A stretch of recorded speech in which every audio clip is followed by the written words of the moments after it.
Rien n'est permanent. Rien n'est permanent. Et très souvent, tu dois apprendre à agir sans motivation. Tu dois apprendre à agir sans but. Tu dois apprendre à accomplir beaucoup de choses différentes. Et c'est ce que les gens pensent. Ils pensent qu'ils ont besoin de cette motivation pour s'entraîner, pour étudier, pour devenir meilleurs. Donc s'ils ne l'ont pas, ils ne le font tout simplement pas. Et c'est là que tu échoues. Tu dois apprendre à entraîner ton esprit bien au-delà de la motivation. Si tu as de la motivation, c'est super. C'est un peu de bois pour alimenter le feu. Il suffit d'une petite putain d'étincelle pour brûler toute une forêt. Mais la motivation, tu dois apprendre à exister sans elle. Tu dois apprendre à être. Tu dois être la meilleure version de toi-même quand tu es le moins motivé. Et c'est ça la partie difficile de tout ça.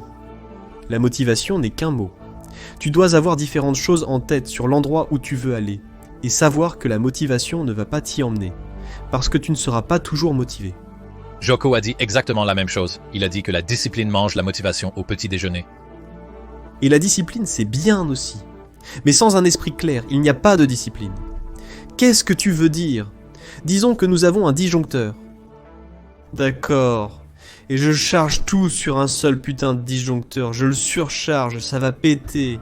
Et une fois que ça pète, mec, tout le cirque est foutu. Tu dois brancher chaque chose à la bonne place, comme un garage encombré. Tu ne peux rien y mettre. Une fois que ton cerveau est encombré, la discipline c'est bien, la motivation c'est bien. Mais si tu ne peux rien mettre dans ta tête parce qu'elle est complètement encombrée de merde, il n'y a pas de discipline. Tu peux l'avoir parfois, quand ça rentre dans ce garage encombré qu'est ton esprit, mais tu n'as pas la constance qu'il te faut avec cette discipline. Alors, de quoi parles-tu ici? Tu veux dire faire un travail sur soi et réfléchir à toi en tant qu'individu, c'est ça? Faire une thérapie. Moi j'appelle ça des zones mentales. Je n'entre pas trop dans les détails parce qu'on y passerait la journée, mais en gros, c'est organiser ton esprit. Comme ça, tu peux mettre en place cette discipline. Beaucoup de gens parlent de discipline. D'accord ? Très bien. Mais pourquoi tu lâches complètement l'affaire ? Pourquoi je n'arrive pas à continuer cette routine ? Aller à la salle de sport, être meilleur, se lever tôt, manger les bons aliments. C'est peut-être à cause de tes enfants. Peut-être que c'est ta femme. Peut-être que c'est ton boulot. Et tout ça est juste entassé dans ton putain de cerveau. Tu n'as pas compartimenté et organisé tout ça sur de belles étagères. Comme quand tu regardes dans le garage, tout est bien organisé. Un garage militaire, tu sais exactement où sont tes haltères. Mais pour beaucoup de gens, leur cerveau, c'est « Où sont mes haltères ?» Ils cherchent partout, ils foutent tout en l'air. Ils fouillent compost dans des bacs, c'est le bordel complet. Alors comment veux-tu que je mette de la discipline dans cet esprit-là si je ne peux même pas trouver le reste ? Tu dois être capable de retrouver toutes ces choses différentes dans ton esprit. Ah, je peux mettre la discipline juste là. Je peux mettre la régularité juste là, je peux mettre toutes ces choses à cet endroit. C'est de ça que je parle. Si ta vie n'est pas organisée, et par ta vie j'entends tout ce qui t'entoure, il suffit d'un petit élément perturbateur extérieur pour encombrer tout ton esprit. Ton esprit doit toujours être clair. C'est pour ça que je médite 2 heures chaque nuit. Parce que je me rafraîchis, je réorganise le garage, qui est mon esprit, chaque nuit. Comme ça, la discipline est là, l'organisation aussi. Tout est à sa place, donc quand je me réveille, je suis prêt à y aller. À quoi ressemble une matinée pour toi en ce moment? Est-ce que tu as une sorte de routine? Oui, je cours chaque matin. Donc ça te réveille, à quelle heure tu te lèves? Je me lève vers 5h30. Donc chaque matin commence par une course. Et c'est parce que c'est la chose que je déteste le plus faire au monde. C'est comme ma tasse de café. Et je crois vraiment à l'idée de s'endurcir. Dès que tu quittes ta maison, dès que tu ouvres ton téléphone, dès que tu fais tout ce genre de conneries, tu laisses entrer du poison et du cancer. Donc je m'assure de faire beaucoup de choses que tu ne peux pas éviter. Donc, dès que je me lève, je commence à blinder mon esprit et mon corps. Comme une personne qui part à la guerre, tu mets ton gilet pare-balles. C'est ce que je fais pendant cette course. Je me réveille et je m'équipe de toute cette armure. Alors quand je sors dans le monde, que je regarde ce téléphone, je suis prêt. Je ne me réveille pas en retard. Je ne cours pas partout, je ne suis pas désorganisé parce que je sais que je vais me prendre un putain de coup dans la gueule. Il y a tout un art à se prendre un putain de coup dans la gueule, et c'est pour ça que ces choses comme moi sont importantes. Tu dois te réveiller, et tu dois te donner de la confiance, tu dois te donner de la croyance en toi. Donc ça commence par cette course. Après la course, je rentre chez moi, je mange quelque chose de léger. Combien de temps dure la course en général ? En ce moment, jamais moins de 12 miles. Donc 12 miles, c'est le minimum Et tu fais ça en combien de temps? ça dépend. En ce moment, je cours à une fréquence cardiaque, donc je fais du 8-15, 8-30, parce que je me réentraîne en ce moment. Parce que c'est la zone 2 pour moi. Zone 2, ouais. À cause de l'opération à la jambe que j'ai eue. Donc je recommence à 0. Donc ça me prend entre 1h30 et 2h. Je cours tous les jours, donc tu es à jeun le matin, oui. Directement. 90 minutes à 2 heures de course. Je rentre, je mange, et je suis à la salle de sport. Donc après ça, je fais ce qui est prévu au programme pour la journée. C'est comme ça que ça fonctionne tous les jours. Étant donné tout ce traumatisme que tu traverses, pourquoi choisirais-tu de retourner voir ce tyran de père une dernière fois? C'était la seule façon pour moi d'avancer. Donc très souvent, si tu as mal au dos, ce n'est peut-être pas vraiment ton dos, c'est peut-être autre chose dans ton corps qui fait que tu as mal au dos. Pour moi, je me disais, mec, pourquoi je n'arrive pas à dépasser ce putain d'obstacle ? Comme je l'ai dit, je m'examine toujours chaque jour. Qu'est-ce que c'est ? Qu'est-ce que c'est ? Eh bien, il n'y a qu'une seule chose que tu n'as pas encore examinée, et c'est de retourner vers la bête, de retourner vers le démon. Donc, quand je suis retourné vers lui, j'ai compris que c'était ça, le mystère non résolu. Il fallait que je regarde cet homme dans les yeux une fois de plus. Comme la façon dont j'ai étudié ce Navy Sea, Air, and Land, ce lion qui parle, j'ai tiré ça de ce passage-là dans le livre. J'y suis allé, et je ne le voyais plus comme cette bête. J'ai commencé à faire des recherches sur lui. J'ai découvert que son père le battait vraiment violemment. Son père le mettait devant une chaudière, ouvrait la chaudière avec les flammes qui en sortaient, et il le mettait juste devant, complètement nu, et il le fouettait violemment. Toute l'idée, c'était, si tu bouges, tu vas te brûler. Alors reste là et prends ta putain de raclée. Donc ce qui s'est passé avec lui. Ces démons de son père sont passés à mon père. Et il a essayé de me les transmettre à moi. J'ai dû comprendre qui était mon père, comprendre d'où il venait, comprendre pourquoi tu étais aussi putain de brutal avec nous. J'ai eu mes réponses, j'ai pris ces réponses, et je me suis amélioré grâce à ce que j'ai compris sur lui. Et c'est pour ça qu'il était nécessaire pour moi d'y retourner. Pas parce que je cherchais des excuses, pas pour pouvoir aller être un loser et comprendre que tu m'as bousillé. Pourquoi des excuses feraient de toi un loser? Non, ça ne ferait pas de moi un loser, ça me ferait sentir. Justifié. Justifié. Oui, comme si tu m'avais fait ça. Maintenant, je peux aller être un loser. Mes échecs sont acceptables? C'est bon. Ouais. Parce que tu as fait ça. Alors je cherchais ça. Et quand j'y suis allé, j'ai compris à cause de cette voix. Et il disait que ce n'était pas la faute de ton père. Maintenant, je me dis non. Parce que cette voix ici a toujours dit que c'était la faute de ton père. Cette autre voix a commencé à s'imposer. Elle était forte. Elle devenait de plus en plus forte. Plus je roulais vers Buffalo, elle disait « Tu vas devoir affronter beaucoup de merde, jeune homme. Tu as un long voyage devant toi.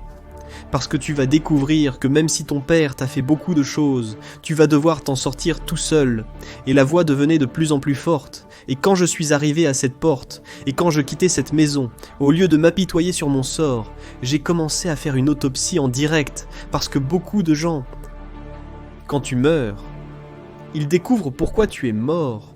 Ils découvrent comment tu es mort lors de l'autopsie. Mais on ne fait jamais d'autopsie en direct pour comprendre pourquoi on meurt alors qu'on est vivant. Et moi je mourais. Je vivais chaque jour. Mais j'étais vraiment mort. Alors j'ai compris. Et une fois que j'ai compris, j'ai pu être... renaître, j'ai pu renaître.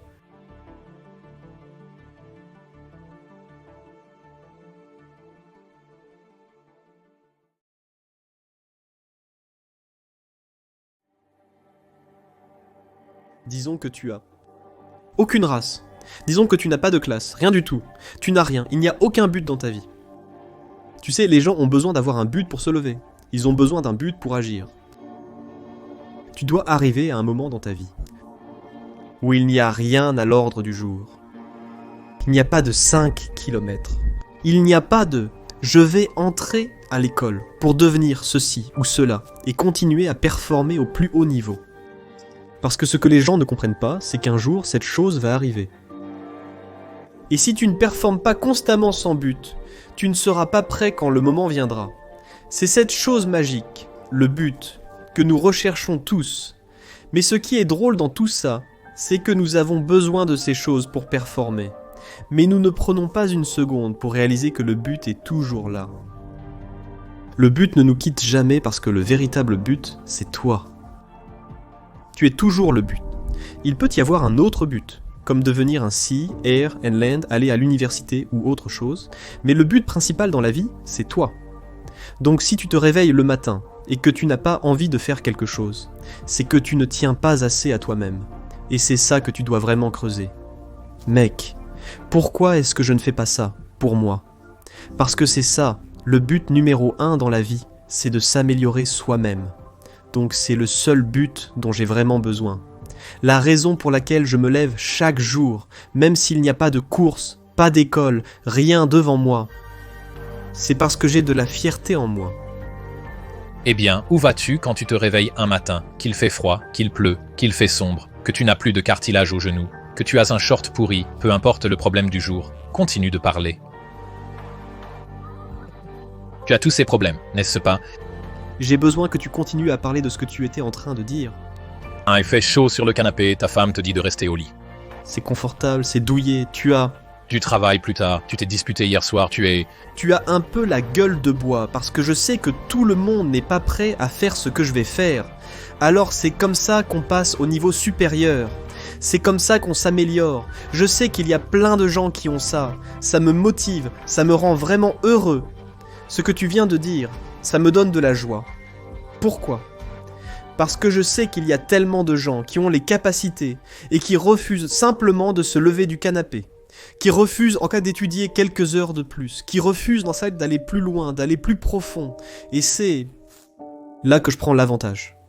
C'est tellement facile d'être excellent de nos jours, mon ami, parce que la plupart des gens sont faibles. La plupart des gens ne veulent pas faire cet effort supplémentaire. La plupart des gens ne veulent pas chercher ce petit plus parce que ça craint. C'est misérable, c'est solitaire. Tu disais que tu étais un peu, tu sais, seul, isolé, j'étais pareil, et ça me faisait mal en grandissant. Maintenant, je m'épanouis là-dedans. C'est le seul endroit où il faut être.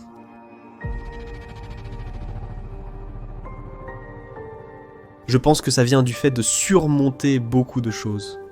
Tu sais, beaucoup de gens se demandent comment tu es devenu comme ça, comment tu es devenu si vulnérable, comment tu fais un podcast maintenant, alors que tu étais ce gamin-là. Tu as surmonté des choses, tu t'es battu contre elles, et maintenant c'est ça. Ce qui arrive, c'est ce qui se trouve de l'autre côté du dépassement de soi. Tu deviens très, très puissant quand tu te surpasses.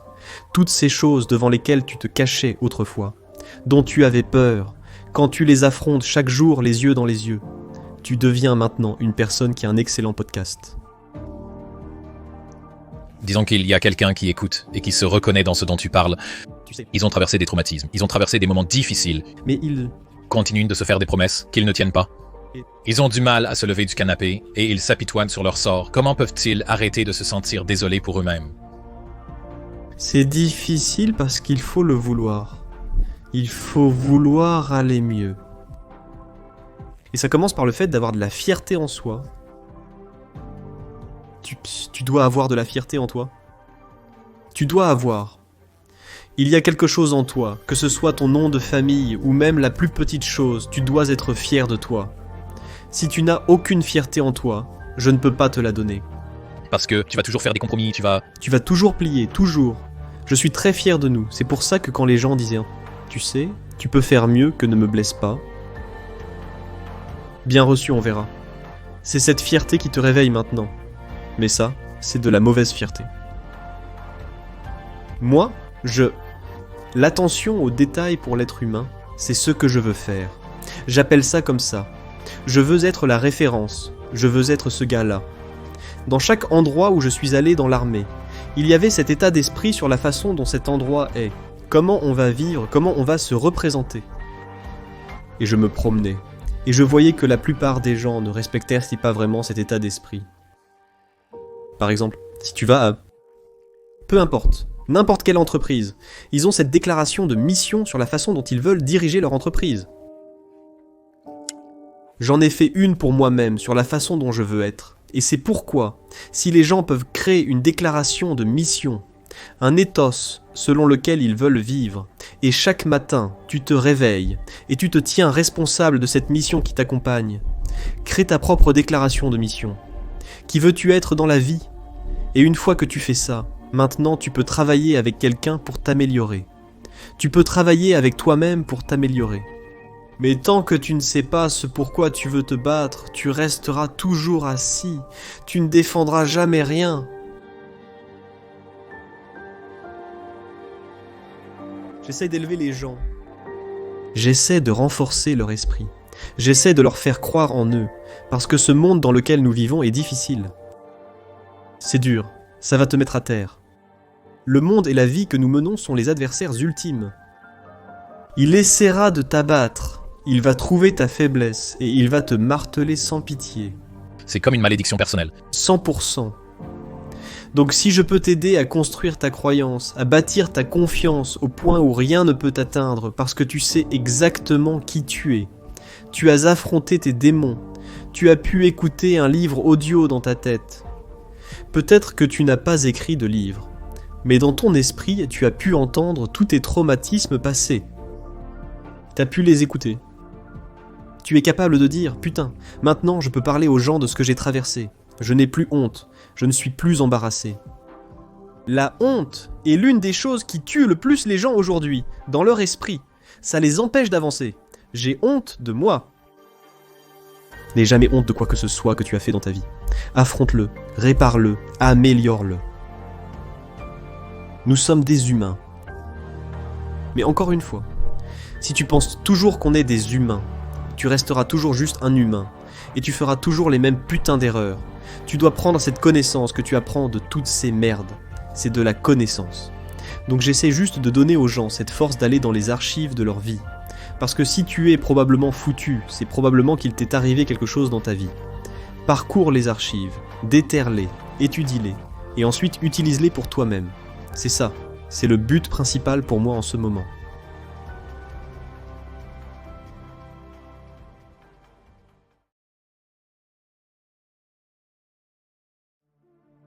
Et ceci est une citation d'un de mes amis, Alex Hormozi, qui dit « Tu ne deviens pas confiant en criant des affirmations devant le miroir, mais en ayant une pile de preuves indéniables que tu es bien la personne que tu dis être. Travaille plus dur que tes doutes. » Oui, c'est ça. C'est exactement ça. C'est parfaitement dit. Oui, parce que beaucoup de gens, et certains de ces motivateurs, c'est la chose la plus drôle au monde pour moi. Ils vont dire « Quand tu te réveilles le matin, frappe-toi la poitrine. » Tu vois. Putain. Regarde-toi dans le miroir et fais toutes ces conneries. J'espère que ça marche.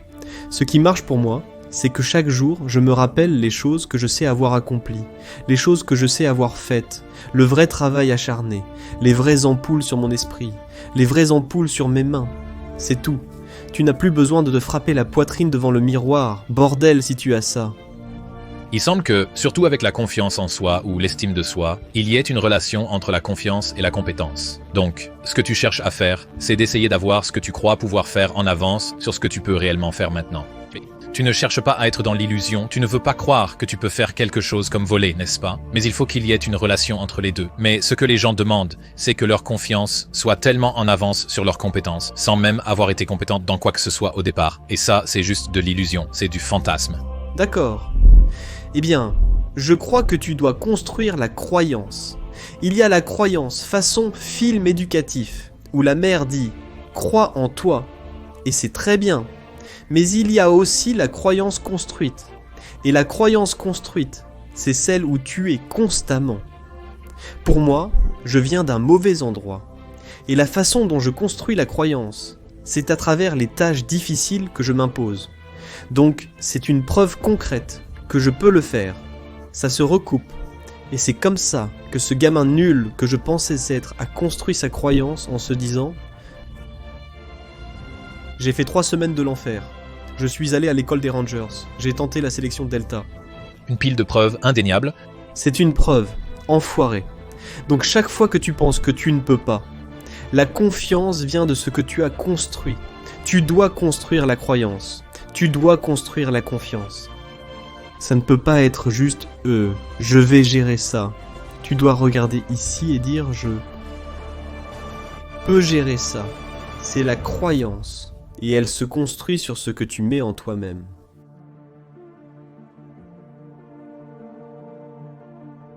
Nietzsche a dit « Je ne connais pas de meilleur but dans la vie que de périr en tentant ce qui est grand et impossible. Le fait que quelque chose semble impossible ne devrait pas être une raison de ne pas le poursuivre. C'est justement ce qui le rend digne d'être poursuivi. Où serait le courage et la grandeur si le succès était certain et qu'il n'y avait aucun risque? Le seul véritable échec, c'est de fuir les défis de la vie. » Tu connais aussi celle-là. 2 sur 2. Non, celle-là aussi, mec.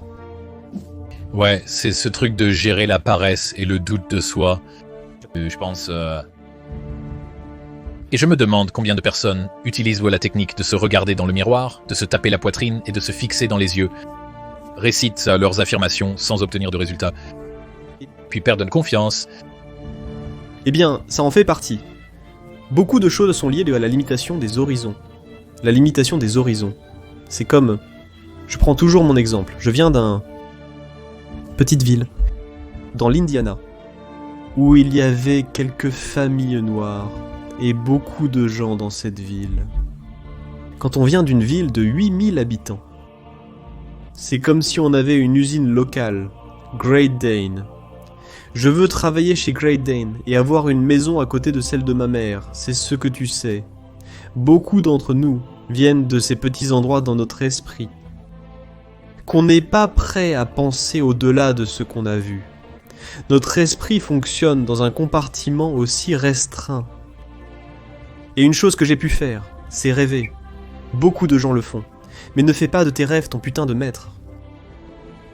Mais j'ai pu rêver au-delà de ces putains de 4 murs de cette petite ville, et tant que tu n'es pas vraiment capable de t'investir dans ce rêve, mais sans en faire ton maître, c'est là que tu deviens vraiment ce que tu es destiné à devenir. Qu'est-ce que tu veux dire par ne fais pas de tes rêves ton maître? Beaucoup de gens restent assis, et rêvent d'être une star du sport, rêvent d'être un Sea, Air and Land, ou rêvent d'être astronaute.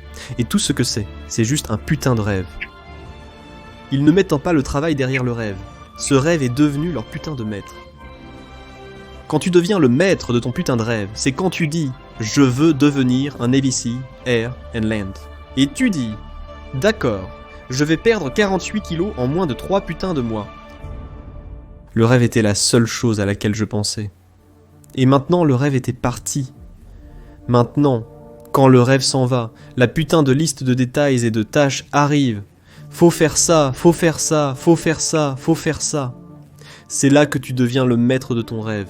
Beaucoup de gens là-dehors rêvent.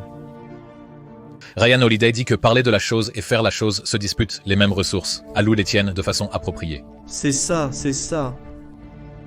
C'est comme ça que ça fonctionne aussi, c'est comme ça que le cerveau fonctionne. Tu peux en fait recevoir des pics de dopamine en disant à tes amis « Je vais devenir Navy Sea, Air and Land, je vais commencer mon entraînement. » La semaine prochaine, c'est... Ça va être génial, je vais me sentir comme ça. Ça fait du bien. Ça fait du bien de parler de ces conneries, hein, mec. Ça te fait vraiment du bien, ça te rend fier, tout ça, mais tu sais ce qui se passe. Ce réveil sonne à 4h du matin pour aller m'entraîner. Aujourd'hui, j'ai pas envie d'être un Sea, Air and Land. Aujourd'hui, j'ai pas envie d'être quoi que ce soit. Je commencerai demain. Et c'est le schéma habituel de la vie des gens. C'est pour ça que je parle de faire le vide dans l'esprit. Jusqu'à ce que tu veuilles vraiment faire quelque chose, tu restes toujours un beau parleur. Tu passes ton temps à ouvrir ta putain de gueule.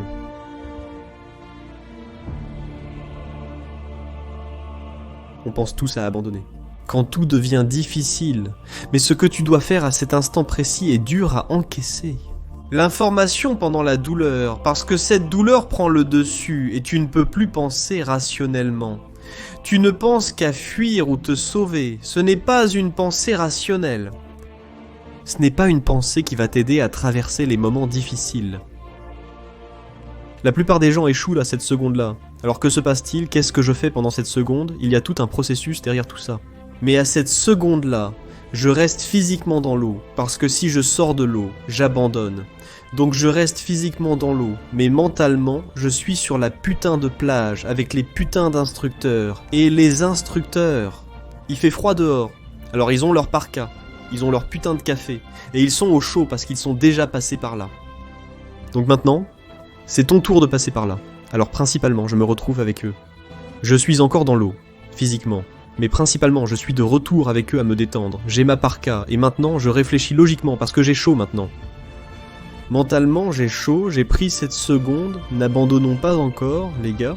Réfléchissez vraiment à vos options. Où allez-vous finir si vous abandonnez ce truc?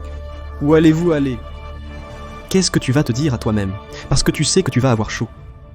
La seconde où tu sors de cette eau, tu vas prendre une douche, tu vas avoir chaud, et tu vas être bien, et dans 5 jours tu seras parti. Alors je commence à réfléchir logiquement. Je calme mon cerveau parce que ton cerveau veut juste se barrer d'ici. Sonner la cloche, baisser ton casque, te réchauffer, et là tu es vraiment foutu. Et ce sont ces choses auxquelles tu dois penser en une seconde de décision. Voilà de quoi il s'agit. Il s'agit de reprendre le contrôle de ton esprit, de remettre les choses en perspective, puis de te dire « Je veux vraiment être ici ». Et je vais avoir plein de ces décisions d'une seconde tout au long de ce parcours de 130 heures. Je dois apprendre à les contrôler.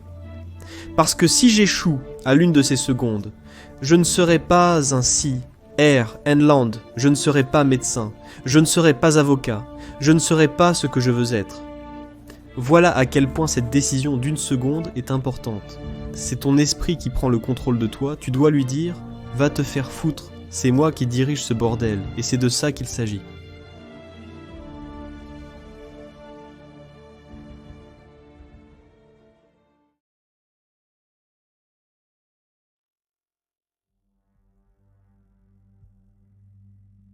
Je bâclais toujours mon travail, et Seuran, la veste, disait toujours « Tu sais, tu vas y arriver, tu vas le faire jusqu'au bout. » D'accord. Donc j'en ai eu marre d'essayer sans cesse d'obtenir ce mur blanc.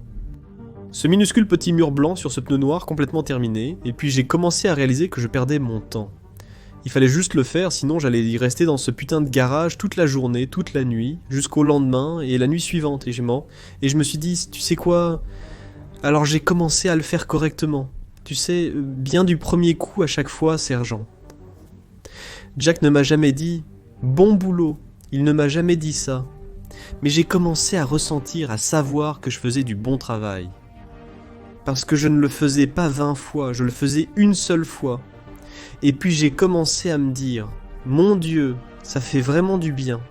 Ça fait vraiment du bien d'avoir un boulot, d'avoir une tâche et de tout donner dans cette tâche, puis de pouvoir passer à la suivante parce que j'ai accompli cette tâche du mieux que je pouvais.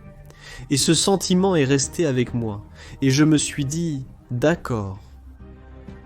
C'est ce dont j'ai besoin chaque jour dans ma vie.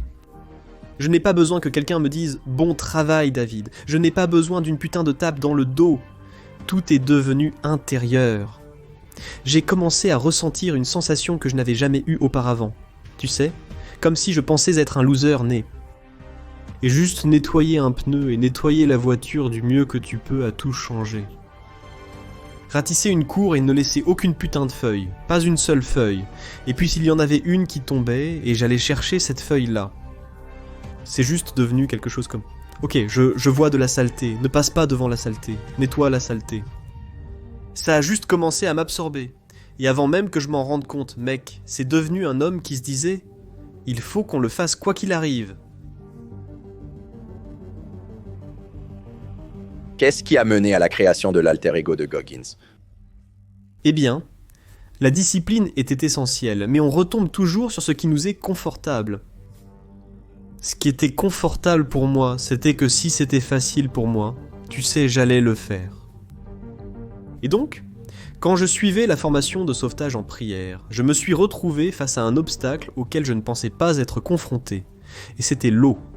Je détestais vraiment l'eau, mais j'ai fait de gros efforts pour surmonter ça. Et j'allais à la piscine et j'essayais. Mais mon esprit n'était pas assez fort, David Goggins. Même avec toute la discipline, je n'avais pas ce putain de niveau supérieur. Quand tu es vraiment engagé dans quelque chose, pas juste du genre, tu sais, je veux être médecin, mais quand je rencontre cet obstacle, je ne veux plus être médecin. Non, Je vais devenir médecin, quoi qu'il arrive, envers et contre tout. J'avais besoin de ce genre d'engagement. Et David Goggins ne connaissait pas cet engagement. Je savais comment laver une voiture. Je savais comment nettoyer une maison. Je savais comment, faire tous ces travaux manuels. Mais quand il s'agissait de souffrance véritable, de la souffrance la plus intense, je n'avais pas ce niveau supérieur de « d'accord, enfoiré, on a ce niveau supérieur ». David Goggins ne suffisait pas. Alors je suis allé dans mon laboratoire mental, et j'ai réalisé que je voulais être grand, mais que je n'avais pas la grandeur en moi. Alors j'ai dû créer un enfoiré qui était grand. Et dans ma tête, la visualisation est vraiment très importante pour moi. Et les gens peuvent penser que tout ça c'est des conneries. Croyez ce que vous voulez, j'en ai rien à foutre. C'est du vrai ça mec. Je suis allé dans ma tête. Je me suis dit, ok, je veux ressembler à ça. Je veux me sentir comme ça. Et je veux avoir un mental en putain d'acier trempé. Qui n'est jamais émoussé putain. Qui est toujours affûté bordel. C'était ça, le plus important pour moi. Je voulais affronter des obstacles qui foutaient en l'air la plupart des gens, moi y compris. Mais je ne vacillais pas. Je n'ai pas eu peur. Je ne me suis pas enfui. Je suis juste resté. Et j'ai mijoté dans cette putain de peur, dans la souffrance. Et à travers ça, en construisant Goggins, je deviendrai Goggins quand ce sera nécessaire. Et j'ai commencé à faire ces choses par moi-même. J'ai mon propre terrain d'entraînement. J'ai construit un terrain d'entraînement. Je n'étais pas un Navy Seal Air and Land. Si tu vas à l'entraînement des Navy Seals sans être préparé, tu vas abandonner. Alors j'ai construit ce terrain d'entraînement tout seul. Et j'ai commencé à faire ces choses horribles que David Goggins ne pouvait pas supporter. Mais Goggins a commencé à émerger lentement. J'ai commencé à visualiser l'homme que je voulais devenir. Et dans cette eau, quand les choses devenaient difficiles, quand je m'entraînais seul, Goggins apparaissait. Goggins apparaissait, et quand David Goggins remontait, Goggins le remettait violemment à sa place et disait « Non, enfoiré, on va te traîner à travers ça ». Et c'est comme ça que ça s'est passé. Et avec le temps, cet homme a évolué. Goggins est devenu le gars capable de supporter toutes sortes de tortures et de douleurs et de continuer à te poursuivre. Rien n'est permanent. Rien n'est permanent. C'est pourquoi j'insiste toujours sur le fait que tu dois garder ce que tu veux être au premier plan dans ton esprit. Parce que tu vas toujours le perdre dans la souffrance. Et la souffrance. Les gens m'entendront toujours parler de souffrance. Ce n'est pas seulement physique, mec. Il y a tellement de formes de souffrance ici que ce n'est même pas drôle. Et la plupart ne sont pas physiques, la plupart sont psychologiques. Donc je fais cette course, j'arrive au 200e mile de mon 2e Moab. Et je me débrouille bien. Mais je suis dans une douleur extrême, mec. Mon putain de cul est à vif. Mes foutus pieds sont en morceaux. J'ai 6 couches de bandes sur moi. C'est juste que je suis Jack, mec. Il me reste 64 km à parcourir. Je me plains. Je me demande pourquoi je fous là. Je suis en haute altitude. J'arrive pas bien à respirer. Tout va mal. Donc je suis avec mon accompagnateur. Il s'appelle Mike. Et je vois une espèce de toilette portative. Et je me dis que j'ai juste besoin de sortir de ce putain de parcours. Alors je mens à Mike, je lui dis « Hé mec, faut que j'aille aux toilettes. » Et je rentre dans cette cabane extérieure. Il y a une salle de bain dedans. Alors j'y suis allé. Et je suis là-dedans et je me dis « Mon Dieu mec, j'aimerais juste tomber dans ces putains de toilettes. » Tu sais, comme des grands gouffres. J'aimerais juste tomber là-dedans mec. Et peut-être que je me casserais la jambe ou qu'il se passerait quelque chose qui m'empêcherait de finir la course. Et alors que je me parle comme ça, tout à coup, Goggins apparaît dans mon esprit. Il me dit « Mec, tu parles vraiment comme ça ? Imagine si les gens pouvaient entendre ton dialogue en ce moment. Mec, t'es venu ici en 2019 et ce parcours t'a mis à terre. Et tout ce que tu voulais, c'était revenir ici. Tu t'es entraîné avec des genoux foutus, t'as fait des kilomètres, t'as tout visualisé, t'as couru ce parcours 1 million de fois, et maintenant t'es dans des putains de toilettes portables comme un putain de lâche. En train de te plaindre et de pleurnicher tout seul, en mentant à ta suiveuse en disant qu'elle doit aller aux toilettes. Donc en gros, ce qui s'est passé, c'est que Goggins m'a attrapé. Il a poignardé David Goggins, et l'a laissé dans ses toilettes portables. Et c'est Goggins qui est ressorti. Et quand Goggins est ressorti avec 40 miles à parcourir sur une course de 240 miles, c'était la fin la plus épique de toutes les courses dont je me souvienne. Ces 40 derniers miles, c'est quelque chose que je ne peux même pas décrire. Mais ce que je peux te dire, c'est qu'une fois de plus, ça montre ce qu'un esprit déterminé peut accomplir. Il n'y a pas de David Goggins. Il y a juste David putain de Goggins. Et c'est ce que les gens ne comprennent pas, mec. David Goggins a juste changé son putain d'état d'esprit dans ses toilettes portatives. Mes pieds me faisaient un peu toujours mal, mon dos me faisait toujours souffrir, le sac était toujours lourd, tout était pareil, la seule chose qui avait changé, c'était la façon dont j'abordais la situation. Je ne voulais plus être une victime de cette course, une victime dans ma tête. Je voulais dominer ce que la plupart des gens refuseraient de dominer. Je voulais dominer dans les conditions les plus... Conditions.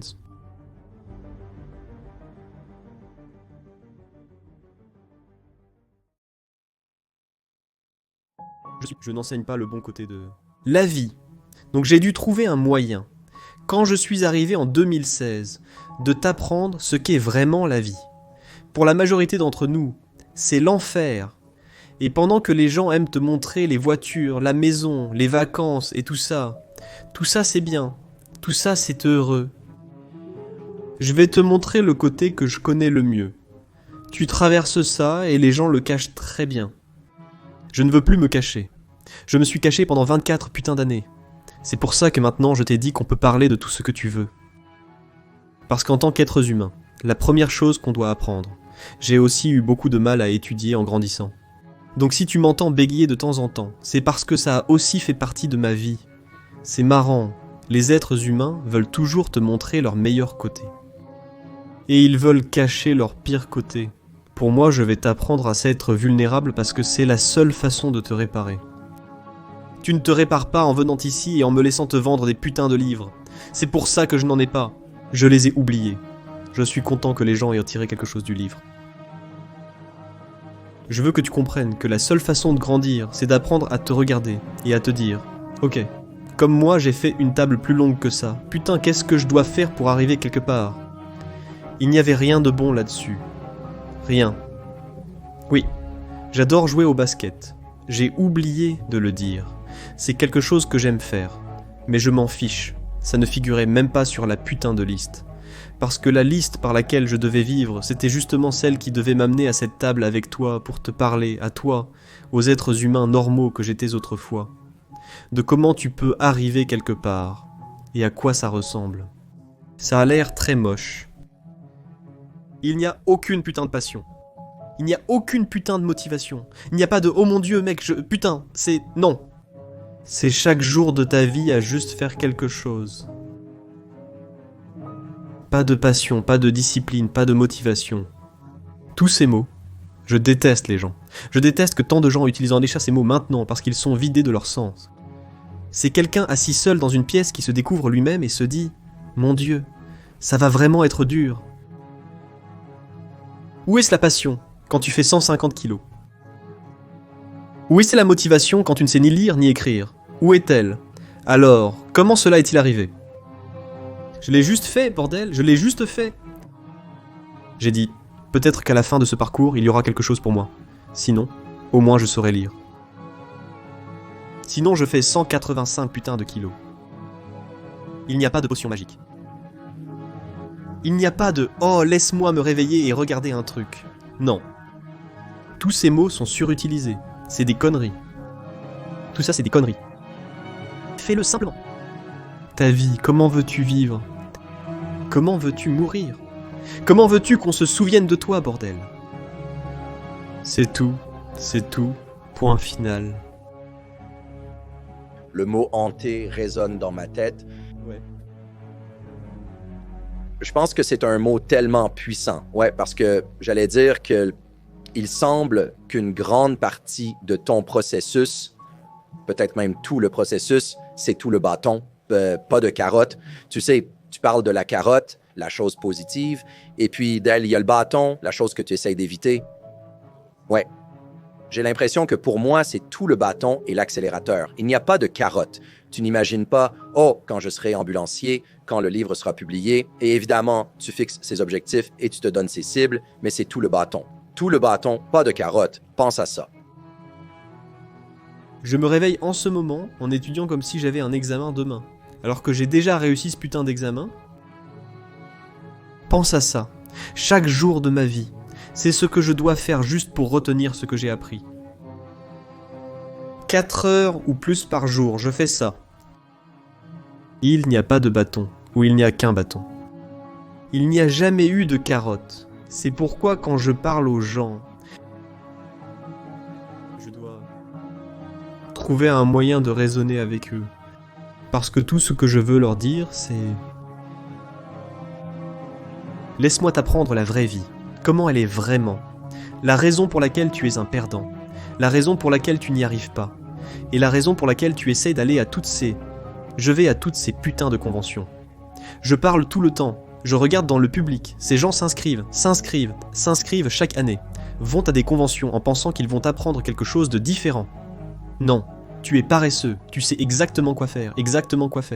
Parce que même moi, dans mon état où je ne sais ni lire ni écrire, je savais exactement quoi faire. Ça craint juste de le faire. C'est nul de le faire. C'est nul de se réveiller chaque matin de sa vie et de se dire « Mon Dieu, Meg, je ne suis pas intelligent. » Alors devine ce que je dois faire. Je dois étudier la même merde sur laquelle j'obtiens l'un des meilleurs scores du pays et recommencer. Ce n'est pas juste là, ce n'est pas permanent pour moi. Donc ouais, c'est que du bâton. La seule carotte que tu as, c'est peut-être parce que chaque fois que je passe ces tests vraiment difficiles, au fond de mon cerveau, c'est comme... Il y a de bonnes chances que tu n'y arrives pas, Goggins. C'est pas toi, mon gars. C'est pas toi. T'es pas né comme ça, c'est pas toi. Le vrai toi. Frérot, étudie autant que tu veux. Mais dès que cet ordinateur de merde s'allume avec 150 questions, c'est pas toi. Et d'une façon ou d'une autre, je reviens et j'ai réussi. J'ai encore réussi. Mais ce qui me ramène ici à chaque putain de fois, c'est cette voix qui dit « Ce n'est pas toi, frérot, ce n'est pas toi ». Et je dois surpasser cette voix quand je passe ce test et que j'arrive à une question dont je ne connais pas la putain de réponse. Je me dis « Putain, mec ». Et puis cette voix dit « Je te l'avais dit, mec, ce n'est pas toi. Tu fais 150 kilos, mec. Tu restes à la maison. Tu cherches comment te coiffer. C'est ça que tu fais. Comment venir à l'école avec la calvitie inversée à 16 ans. Ça, c'est toi. Voilà qui tu es. Il n'y a pas de carte sortie de prison, gratuite. C'est pour ça que je dis, reste dur, parce que quand on ne t'a pas donné les dons, la seule chose que tu puisses avoir à faire dans la vie, c'est que t'es resté dur, et je sais que les gens ne me supportent pas. Ils ne supportent pas ce discours. C'est tout ce que tu peux faire. Il n'y a pas de pilule magique, ni de potion magique. Tout ce que tu peux faire, c'est travailler plus dur que l'homme ou la femme que Dieu a créé. En toi, et ce à quoi ça ressemble, ce n'est pas amusant. C'est pour ça que j'ai dit, ne fais pas de documentaire sur moi. Parce que les gens ne verront pas la vérité. Ils verront ce qu'ils veulent voir. Ils diront, je ne veux pas vivre comme ça. Très bien, et tu vivras exactement comme tu vis maintenant, à te demander qui tu es, à te demander ce qui est possible, à te demander de quoi tu es capable. Voilà à quoi ça ressemble. Ou tu peux être moi, ce qui... Est-ce que je suis heureux ? Je ne sais pas, je n'y ai jamais pensé, je m'en fiche vraiment, parce que tout ce qui m'importait vraiment, c'était que je regardais dans ce putain de miroir, et je voyais une merde. Le bonheur n'était pas dans le miroir. À 16 ans, autour de 150 kilos. Ce n'était pas comme si je cherchais le bonheur. Non, je me regardais dans le miroir et je me disais « D'accord, enfoiré, tu l'as encore fait aujourd'hui. T'es un mauvais garçon, parce que cette merde craint.